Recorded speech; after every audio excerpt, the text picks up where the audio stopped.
tonight's premise, are we pushing pills on our kids? They are on everything. There are even kids in the system as young as 2 years old on the drugs. Millions of Americans are taking mood-altering drugs. An alarming increase in the number of people using antidepressants. Dangerous side effects of antidepressants. Drugs that have already killed nationwide. There are over 200 suicides, 300 murders. Priests, new mothers, scholars, Iraq veterans, senior citizens, all dying violently. All were on antidepressants. Dans les dernières années, les traitements à base de médicaments psychiatriques ont été de plus en plus critiqués. Ils sont inefficaces, coûteux et détruisent la santé. Aussi, à la tête de la psychiatrie, on cherche de tous les côtés la prochaine percée miracle. Mais vu son passé, et comme le dit le dicton « chasser le naturel, il revient au galop », la psychiatrie est une bête qui ne change pas.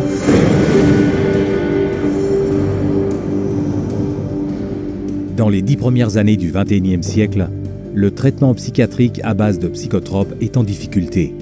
Des études de grande ampleur confirment à présent que la classe de psychotropes la plus fréquemment consommée, les antidépresseurs, ne marche pas plus qu'un placebo, alors qu'elle s'accompagne d'effets secondaires graves et même handicapants. Hypotension, hémorragie interne, attaques diverses, psychose et suicide. Une autre classe de psychotropes, les antipsychotiques, provoquent une forte prise de poids, du diabète et des maladies coronariennes. Une autre classe encore, les stimulants, peut causer de l'arythmie cardiaque, un ralentissement de la croissance et le rétrécissement du cerveau. Mais les psychiatres et les laboratoires pharmaceutiques ont toujours minimisé ou nié les nombreux risques encourus. Et récemment, ils ont été condamnés à payer très cher dans différents procès. Entre août 2004 et janvier 2012, les laboratoires pharmaceutiques ont dû débourser plus de 10,5 milliards de dollars en amendes et en dommages et intérêts dans des affaires qui impliquaient leur drogue. Il ne fait pas de doute que ces procès ont incité 6 grandes sociétés pharmaceutiques à fermer leurs laboratoires de recherche de psychotropes, ce qui a laissé la psychiatrie à court de réponses. For the last several decades, psychiatry has really been involved in what they call biopsychiatry, which is really trying to modulate behavior and emotions and thought based on altering brain chemicals. But now we have these large pharmaceutical companies that are saying they're not even going to research that area anymore, and increasing literature reports that these drugs don't even work and never did work. Avec une multitude de méthodes honteuses et destructrices et de lourdes pertes humaines, les psychiatres, en désespoir de cause, recyclent des traitements dangereux et qui ont échoué et les présentent comme de nouvelles percées. The attention is now being put on direct physical and electrical applications to the brain.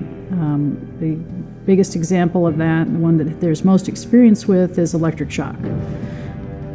But there's all other variations on that, such as transcranial magnetic stimulation, vagus nerve stimulation, deep brain stimulation, all different ways of applying electricity and magnetism to the brain.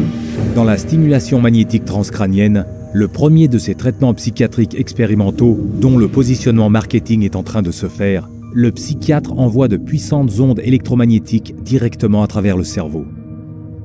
Cette stimulation attaque le cerveau avec 3000 impulsions électromagnétiques par minute. 40 minutes à la fois, 5 fois par semaine, pendant 6 semaines. Cela coûte environ 12 000 $. Ce n'est ni bon marché, ni efficace. The best studies have shown that 70% of the time it's completely ineffective. When we look at that supposed 30% benefit rate, though, we've got to remember that about 20 to 25% of that is due to placebo. There's no rational scientific way to justify invading your brain with damaging input in order to get the same response as placebo. Just take a placebo pill. Outre ce taux d'échec ridiculement élevé, la stimulation magnétique transcrânienne peut causer des migraines, des crises et le suicide. Et ça, ce n'est qu'à court terme. Les effets à long terme n'ont jamais été étudiés. La stimulation du nerf vague est tout aussi inefficace, et peut-être même plus dangereuse. Une batterie est implantée dans la poitrine et envoie des impulsions électriques toutes les 5 minutes le long d'un nerf très important. It's like a pacemaker in your chest, attached to the vagus nerve that connects the brain to the heart. and you stimulate the vagus nerve, and for some reason that sends a signal up to your brain, which for some reason is supposed to jazz up your chemicals and affect your mood state. It was developed first about 1966. They were doing it to treat high blood pressure. It didn't work, and so I guess they've been looking for something to do with it ever since. Really, we have no idea really how it works, why it should work. It's not based in any real knowledge of medicine. L'un de ses plus grands partisans dans le monde reconnaît ouvertement que la stimulation du nerf vague n'est pas basée sur quelque chose de scientifique. Fundamentally, we don't know how it treats depression. Fundamentally, we don't know what depression is in the brain. Unfortunately, we need a lot more science research about that. We do have ideas and theories, and we do know that...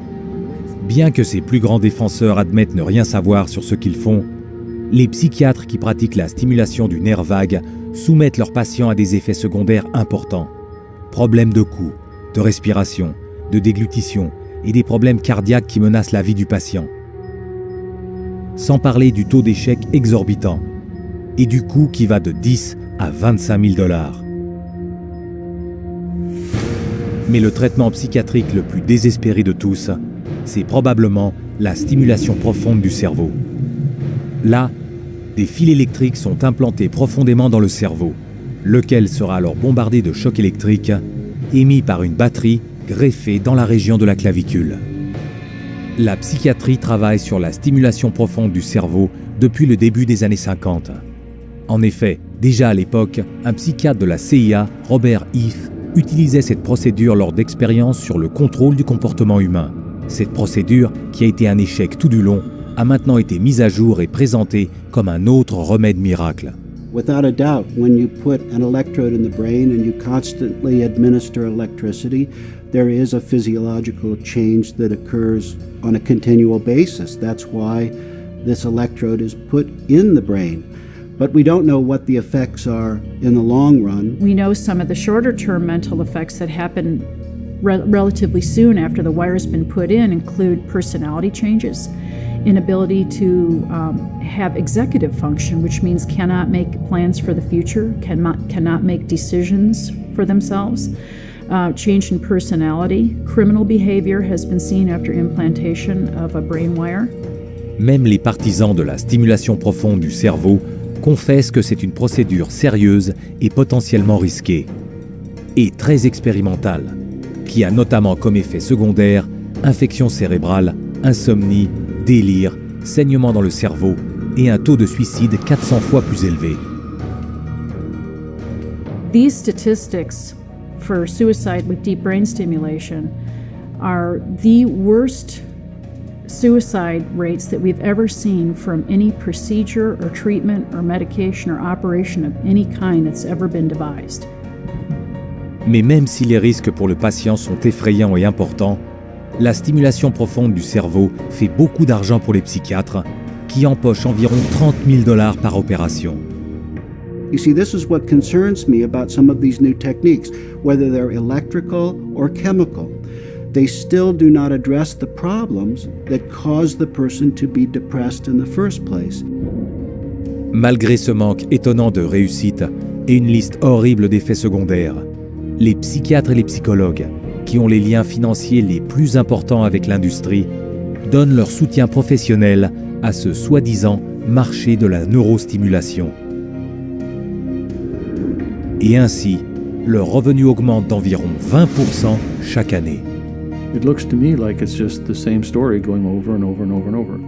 We had things we did in the 19th century, we had things we did in the 20th century, and if you go 100 years into the future, basically everything psychiatry is doing now will have disappeared and be dropped. It'll be something different. Is it ever going to become effective? La réponse, bien sûr, est non. Car quand on considère l'historique de la psychiatrie, non seulement on voit un manque de réponse, mais aussi une longue histoire de fausses prétentions, de trahisons écœurantes et de souffrances humaines. On pourrait donc poser cette question. Si la psychiatrie ne marche pas, qu'elle coûte cher, qu'elle cause du tort aux patients, qu'est-ce qu'on fait? Heureusement, des réponses existent, mais il faut sortir du domaine de la psychiatrie. La première chose à faire, c'est de consulter un médecin qualifié, qui n'est pas un psychiatre, pour recevoir un examen médical complet. When a person comes in and they're having some sort of problems with depression or some sort of mental illness type symptoms, most certainly the first thing I do is not send them to a psychiatrist, because there's underlying metabolic and organic things that are most likely going on that are contributing to this situation. The reality is that there's an underlying condition that needs to be addressed. There's a cause. And by just covering up a symptom and changing body function, even though you're not feeling a symptom, the problem still exists, and you're only moving closer to something more serious and more dangerous while you're on that medication. And from these objective findings on our physical exam and the objective findings on our laboratory or other testing that we've done, we can confirm a diagnosis, a medical diagnosis that's consistent with the patient's complaints.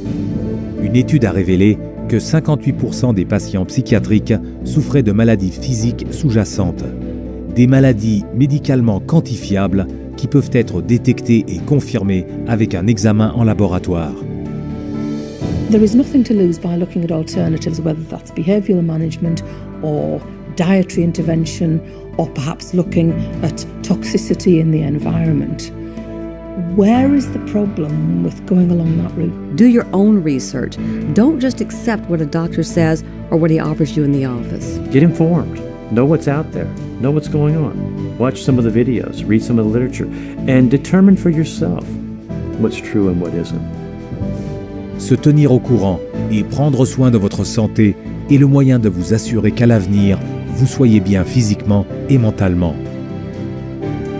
Il est possible d'avoir une bonne santé mentale, mais seulement sans les traitements nocifs et barbares de la psychiatrie.